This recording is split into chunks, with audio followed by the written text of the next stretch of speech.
ബാറുടമകളുടെ പണപ്പിരിവ് സംബന്ധിച്ച് കേസെടുക്കാനാകില്ലെന്ന് ക്രൈംബ്രാഞ്ച്. പ്രാഥമിക അന്വേഷണത്തിൽ കേസെടുക്കാനുള്ള തെളിവ് ലഭിച്ചില്ലെന്ന് അന്വേഷണ സംഘം.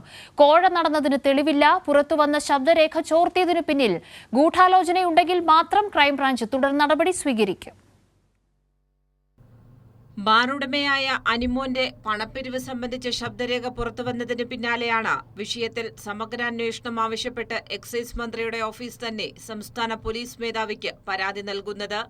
തുടർന്ന് ക്രൈംബ്രാഞ്ച് ആസ്ഥാനത്തെ ഡിവൈഎസ്പി ബിനുകുമാറിന്റെ നേതൃത്വത്തിലുള്ള പ്രത്യേക അന്വേഷണ സംഘം ഇടുക്കിയിലെത്തി അനിമോൻ ഉൾപ്പെടെയുള്ള ബാറുടമകളുടെ മൊഴിയെടുത്തു.